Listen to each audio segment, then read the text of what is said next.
অবশেষে পুলিশের চাকরি ছেড়ে দিলেন আতিফ আহমেদ সাজিব নামে এক যুবক। 9 বছর চাকরি করেছেন। দেখছেন যে এই 9 বছর চাকরি জীবনে পুলিশ মানুষের সেবক হিসাবে প্রতিজ্ঞাবদ্ধ, দেশ এবং জনগণকে বাঁচানোর প্রতিজ্ঞা নিয়ে চাকরি করতে নেমেছে। কিন্তু দেখা যায় তার উল্টো করতে হয়। পুলিশ জনগণের উপর অত্যাচার করে, পুলিশ ঘুষ খায়, পুলিশ দুর্নীতিবাজ, পুলিশ সব কিছুর অন্যায়ের আশ্রয়দাতা। উনি সব কিছু দেখতে পেলেন। শেষ পর্যন্ত তার বিবেকের মধ্যে সেই বেঁধে গেলেন। সে মা 17 বছরের সন্তানের জন্য হারিয়ে বলেছিল যে আমি তো আমার সন্তানকে অনেক কষ্ট করে পালন করেছি, আমার সন্তানকে আমার জীবনের সব কিছু উৎসর্গ করে আমার সন্তানকে আমি বড় আশা করে পালন করেছি। আজকে এই সন্তানের লাশ কে মেনে নেবে? কোন বাবা কোন মা এরকম অবস্থায় মেনে নেবে?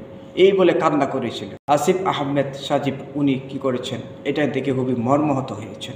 এবং তার নানাজি তার পুলিশের কাজ করেছিলেন, তার নানাজি পুলিশের চাকরি করেছিলেন। সেই উৎসাহ দেখে উনিও নিজে কী করলেন, পুলিশের চাকরি নিলেন। কিন্তু চাকরির মধ্যে যে এতই দুর্নীতি, এতই বেদিগ্রস্ত, এতই খারাপ উনি জানতেন না। যেই কারণে উনি শেষ পর্যন্ত চাকরি ছেড়ে দিয়ে সাধারণ জনগণ হয়ে গেলেন। এখন সকল জনগণের পক্ষ থেকে ওনাকে তো একটা সেলিউট করতে হয়। কারণ 20 বছর আগে পুলিশকে দেখলে সবাই সম্মান করত, তাদের কাছে গেলে খুবই সম্মানের সহিত কথা বলতো। কিন্তু আজ পুলিশকে দেখলে পুলিশকে জুতা দিয়ে পিটানোর জন্য সবাই বলে, পুলিশকে দেখলে থুতু ফেলার চেষ্টা করে, অনেকে থুতুও ফেলতে চায় না। তাদের সাথে এমনও অনেক মানুষ আছে, এমন অত্যাচারিত আছে যে তারা বলে যে পুলিশ যদি মারা যায় তাদের মুখে পানিও দেব না, এমনও দেখেছেন। আজকে এই পুলিশ এত ঘৃণিত কাজ কেন? পুলিশের সাথে সাথে এখন দেখা যায় সেনাবাহিনী, বিডিআর এবং র্যাব তাদেরকে ঘৃণা করতে শুরু করে দিয়েছে। কারণ তাদের নীতির বাহিরে কাজ করছে।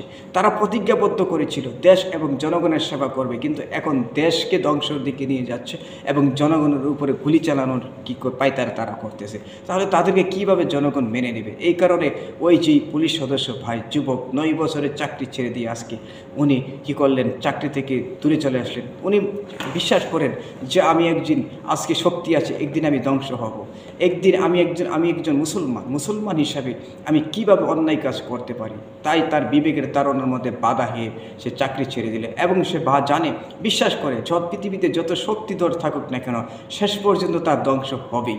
এই বিশ্বাস করে সে কী করলেন, অন্যায় কাজ, যেহেতু পুলিশের চাকরির মধ্যে 1 নম্বরের কাতারে পড়ে গিয়েছে, এই কারণে এই চাকরি ছেড়ে দিয়ে ওই ভাই এখন সাধারণ জনগণ হয়ে গেলেন। তাই এই ভাইকে অবশ্যই সেলুট। আর এই ভিডিওটা বেশি বেশি করে শেয়ার করে দেবেন।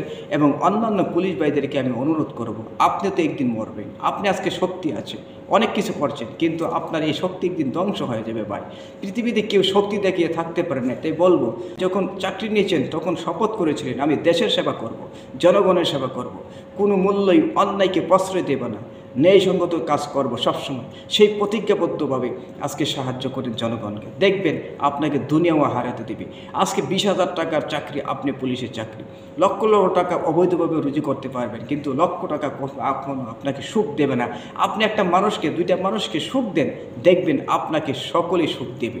যেমন এই ব্যক্তি, এই যুবকটি তার 9 বছরের চাকরি ছেড়ে দিয়ে কি করলেন, সকলের কাছে জনগণের এখন 18 কোটি মানুষের সামনে সে সিলেট প্রাপ্ত হবে এবং তাকে সম্মানের প্রশংসায় নেট দুনিয়ায় এখন ভাইরাল।